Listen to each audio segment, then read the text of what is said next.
बिस्मिल्लाहिर्रहमानिर्रहीम। ऑलरेडी हम 30 question discuss कर चुके हैं प्रीवियस 2 वीडियोस में। तो नेक्स्ट स्टार्ट करते हैं क्वेश्चन नंबर 31 से। क्वेश्चन नंबर 31 है which is better leaving group. हमेशा एक चीज़ याद रखें, आपको एक ट्रिक बताता हूँ कि कोई भी स्ट्रॉन्ग एसिड का कॉन्जुगेट बेस होगा तो वो गुड लिविंग ग्रुप होगा। यहाँ पे स्ट्रॉन्ग एसिड जो यहाँ पे अगर H होता तो ये डेरिवेटिव है सल्फ्यूरिक एसिड का, तो इसमें क्योंकि ये CF3 इलेक्ट्रॉन विथड्रॉइंग इफेक्ट भी लगा हुआ है तो ये गुड बेटर लिविंग ग्रुप होगा। जैसे फॉर एग्जांपल HI है तो उसमें स्ट्रॉन्गर एसिड है तो I गुड लिविंग ग्रुप है। तो इस तरह ये क्राइटेरिया है। हमेशा जहाँ पे भी आ जाए, फॉर एग्जांपल कहीं पे अगर iodide, fluoride, bromide and bisulphate आ जाता है या बाईसल्फाइड, तो बाईसल्फाइड गुड लिविंग ग्रुप्स हैं एज़ कम्पेयर टू हैलाइड्स। तो ये क्राइटेरिया है, स्ट्रॉन्ग एसिड का conjugate base good leaving group है। Wohler was the Berzelius. Wohler 17 year young boy था जिसे बॉय वंडर केमिस्ट्री भी कहा जाता है। तो ये इस वोलर ने 1823 में बर्जिलियस को ज्वाइन किया था एज अ स्टूडेंट। फिर 1828 में इन्होंने वाइटल फोर्स थ्योरी यूरिया को लेबॉर्ट्री के अंदर प्रिपेयर करके रिजेक्ट करने का कारण दे दिया। नेक्स्ट क्वेश्चन है how many allylic carbon in one two dimethyl cyclohexane. तो 1,2-डाईइथाइल यहाँ पे होना था, ये सॉरी बांड यहाँ पे होना है, सिंगल बांड ये नहीं है यहाँ पे। तो ये है 1,2-डाईमिथाइल साइक्लोहेक्सेन।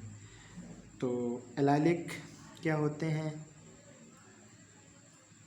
इसमें ये जो कार्बन है ना, यानी sp2 कार्बन से जो कार्बन sp3 अटैच होती है हम उसको एलाइलिक कार्बन कहते हैं। तो यहाँ पे एक ये एलाइलिक कार्बन है, एक ये एलाइलिक है, एक ये है और एक ये, तो टोटल 4 एलाइलिक कार्बन है 1,2-डाईमिथाइल साइक्लोहेक्सेन में। Question number of the following act as a electrophile. तो देखते हैं कि सबसे पहले ये हैं क्या, नाइट्रीन्स। नाइट्रीन्स क्या होते हैं, इस तरह इनका स्ट्रक्चर होता है, सिंगल बॉन्ड होता है और नाइट्रोजन के पास 1-2 इलेक्ट्रॉन के पेयर भी होते हैं। यहाँ पे ये अब नाइट्रोजन के पास इस वक्त 2 4 और 2 बॉन्डेड इलेक्ट्रॉन 6 इलेक्ट्रॉन है, ये इलेक्ट्रॉन डेफिशिएंट है तो ये इलेक्ट्रोफाइल। इसी तरह कार्बीन्स जो होते हैं उनमें भी एक लोन पेयर होता है और 2 कोई भी ग्रुप जैसे अल्काइल ग्रुप है। तो कार्बीन में भी कार्बन ने 2 बॉन्ड बनाए हुए हैं तो 4 इलेक्ट्रॉन पेयर ये शेयर्ड और 2 लोन पेयर, तो यानी एक लोन पेयर के 2 इलेक्ट्रॉन, तो टोटल 6 इलेक्ट्रॉन है, ये भी इलेक्ट्रॉन डेफिशिएंट है। इसी तरह कार्बोकेटाइन जो है इसमें भी कार्बन ने 3 बॉन्ड बनाए होते हैं और उसके पास 6 इलेक्ट्रॉन होते हैं, तो तमाम के पास 6 इलेक्ट्रॉन हैं, तो ये कार्बोकेटाइन इलेक्ट्रोफाइल कहलाएंगे। तो ऑल करेक्ट ऑप्शन होगा।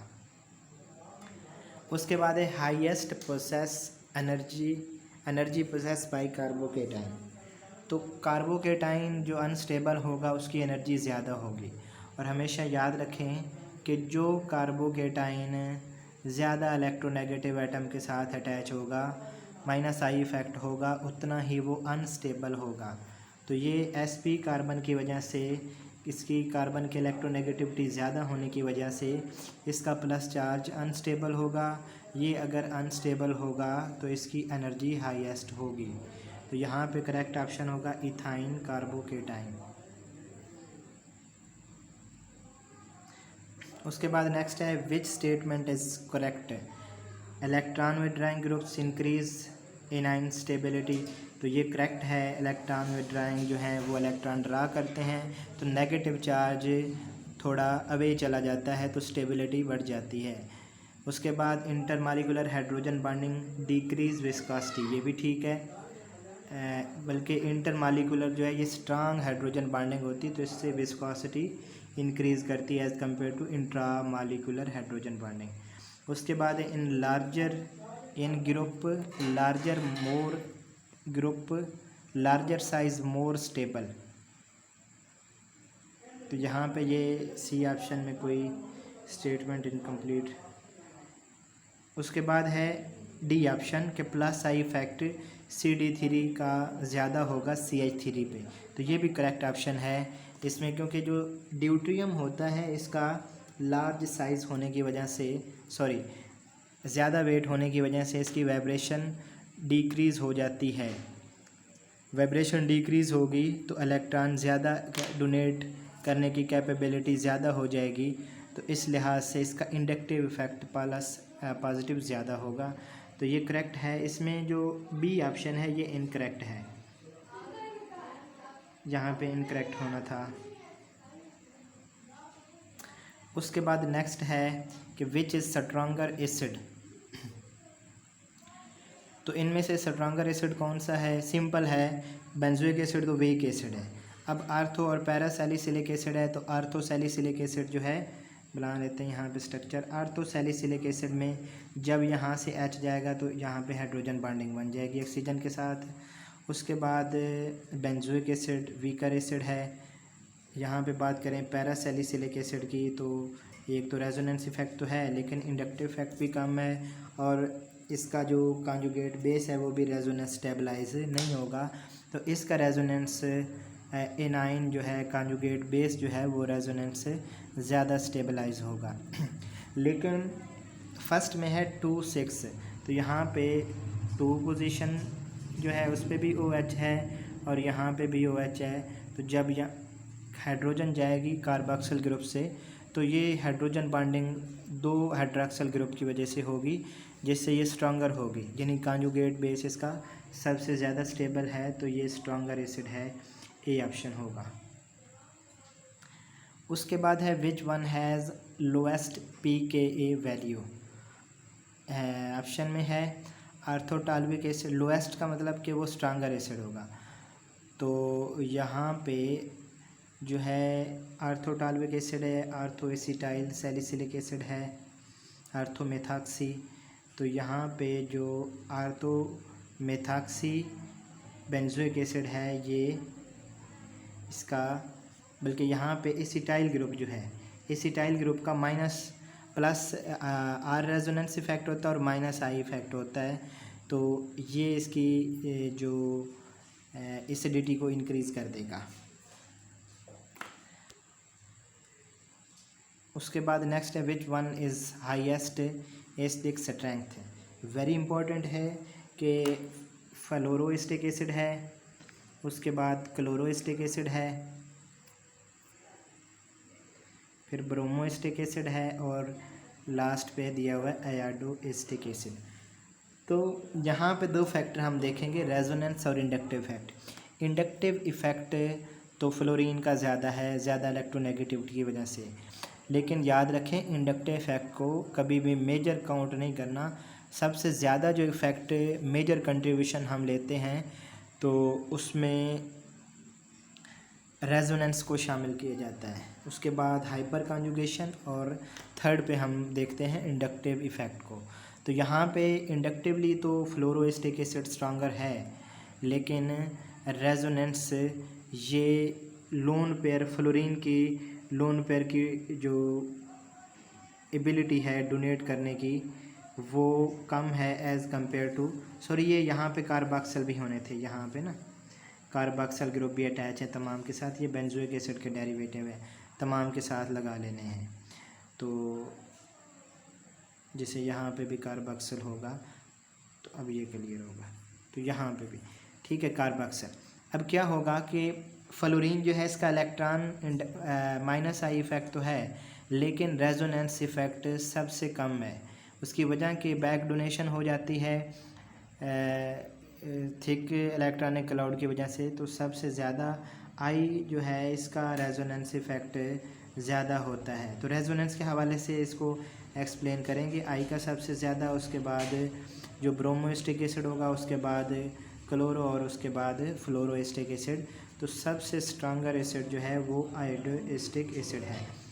नेक्स्ट है कि which one is strong acid. तो सबसे स्ट्रॉन्ग एसिड जो है,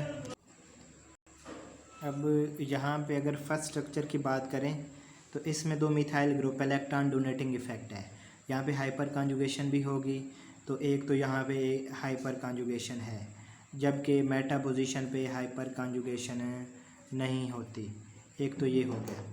नेक्स्ट है अगर हम बात करें रेजोनेंस इफेक्ट की, तो नाइट्रो ग्रुप का इलेक्ट्रॉन इंडक्टिव इफेक्ट तो दोनों का सेम है नाइट्रो ग्रुप का, लेकिन अगर रेजोनेंस देखें तो nitro group electron donate with drag effect है, जबकि बी जो स्ट्रक्चर है इसमें नाइट्रो ग्रुप जो है वो 2 मिथाइल जो मेटा पोजीशन पे अटैच हैं उनके स्टीरिक हिंड्रेंस से आउट ऑफ प्लेन चला जाएगा, और नाइट्रो ग्रुप यहाँ पे रेजोनेंस शो, यानी सेकंड स्ट्रक्चर में रेजोनेंस स्ट्रक्चर या रेजोनेंस इफेक्ट शो नहीं होगा। तो इस लिहाज से यहाँ पे रेजोनेंस भी है, हाइपर कॉन्जुगेशन भी है, तो ए ऑप्शन करेक्ट होगा, ये स्ट्रॉन्गर एसिड है, वेरी इंपॉर्टेंट है। नेक्स्ट है विच इज़ स्ट्रॉन्गेस्ट बेस। तो हाइब्रिडाइजेशन के कंसेप्ट को लेके चलेंगे। हमेशा याद रखें जितनी किसी, जैसे हम एसिडिटी को एक्सप्लेन करते हैं ना कि जितना एस करैक्टर ज़्यादा होगा, इसी तरह जितना पी करैक्टर ज़्यादा होगा उतनी बेसिसिटी ज़्यादा होगी। तो यहाँ पे अगर हम देखें तो फर्स्ट में sp2 कार्बन से अटैच है नाइट्रोजन, उसके बाद सेकंड में यानी उसकी इलेक्ट्रोनेगेटिविटी ज़्यादा हो जाएगी ना, तो जितना पी करैक्टर किसी हाइब्रिडाइजेशन में ज़्यादा होगा उतनी उसकी इलेक्ट्रोनेगेटिविटी कम होगी, तो इलेक्ट्रॉन अवे नहीं जाएंगे नाइट्रोजन से, तो इस लिहाज से उसकी जो है वो बेसिक स्ट्रेंथ बरकरार ही रहेगी।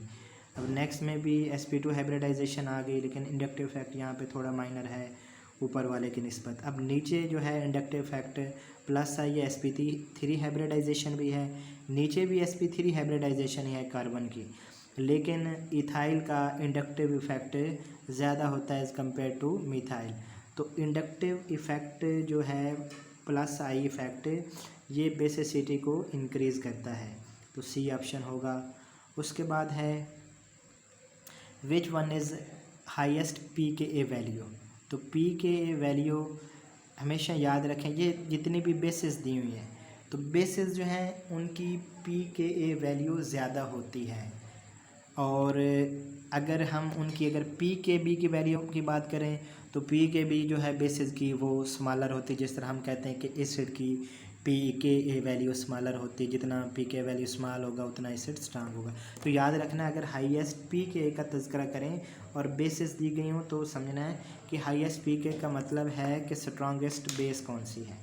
तो सिंपल यहाँ पे याद रखें पाइरोल में तो लोन पेयर डीलोकलाइज हो जाते हैं एरोमेटिसिटी के लिए, तो ये तो वीक बेस हो गया। उसके बाद पायरोलोडीन जो है इसका स्ट्रक्चर ये पाइरोल की तरह ही है, लेकिन इसमें बॉन्डिंग नहीं होती। तो पाइरोल में sp3 हाइब्रिडाइजेशन है, जबकि पीरिडीन और एजाइन पीरिडीन का IUPAC नेम है, तो इसमें sp2 हाइब्रिडाइजेशन होती है।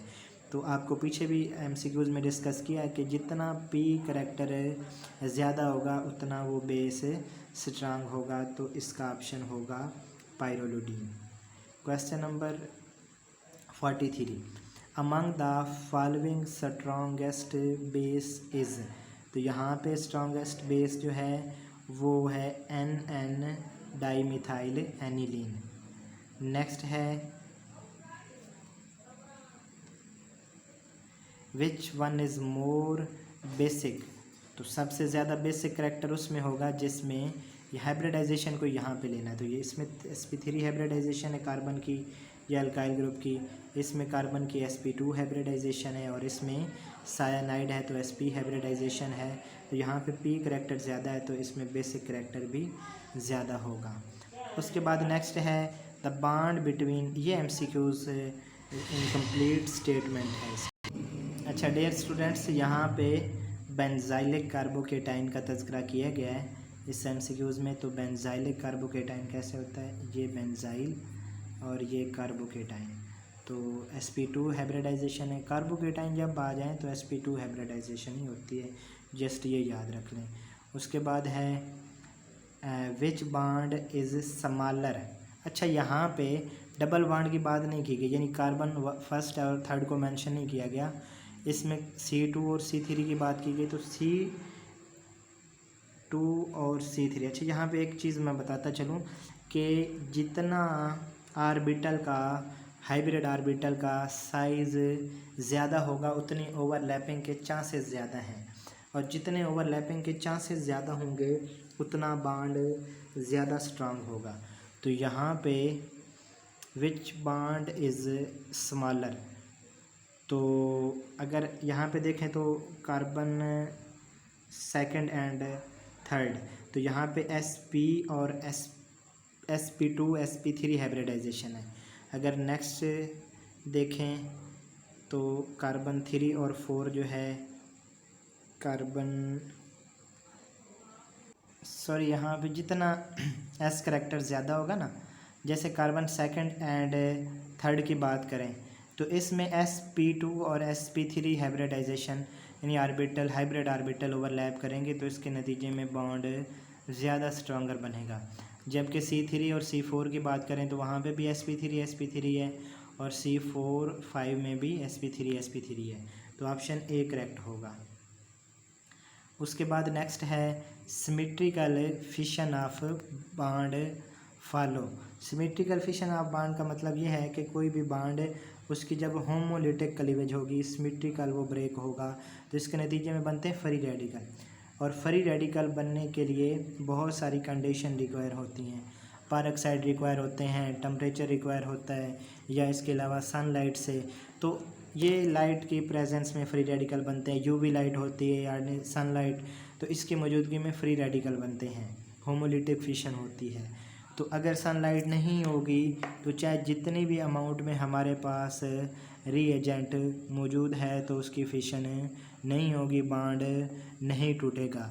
तो इसका मतलब ये हुआ कि ये जो सिमेट्रिकल फिशन या होमोलिटिक क्लीवेज भी कहते हैं इसको, ये कंसंट्रेशन पे या रीएजेंट की अमाउंट पे डिपेंड नहीं कर रही, बल्कि सनलाइट पे या जिससे ये ब्रेकेज होगा उस पे डिपेंड कर रही है।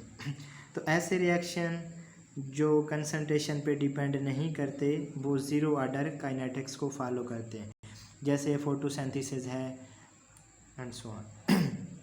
All the characteristics for stability of resonance है, तो रेजोनेंस की स्टेबिलिटी के लिए क्राइटेरिया क्या, नेगेटिव चार्ज मोर इलेक्ट्रोनेगेटिव पे करेक्ट है, greater number of covalent bond ये भी करेक्ट है, सेम चार्ज आर, तो ये इनकरेक्ट है कि सेम चार्ज एक दूसरे के क्लोज नहीं होने चाहिए, क्योंकि रिपल्शन से मॉलिक्यूल में स्टेबिलिटी या अनस्टेबिलिटी आ जाएगी, तो ये इनकरेक्ट ऑप्शन है C. Petroleum in the refined form called, petroleum को राक ऑयल भी कहा जाता है, उसकी वजह के पेट्रा राक और ओलियम ये लैटिन वर्ड से ड्राइव किया गया है, पेट्रा राक और ओलियम ऑयल, तो राक ऑयल इसलिए कहा जाता है। लेकिन जो अनरिफाइंड पेट्रोलियम होता है उसको क्रूड ऑयल कहते हैं, राक ऑयल नहीं कहेंगे। तो राक ऑयल तो वैसे इसके ओरिजिन के हवाले से नेम दिया गया है, तो बहरहाल करेक्ट ऑप्शन होगा इसका क्रूड ऑयल, बी ऑप्शन होगा। तो अल्लाह हाफिज़।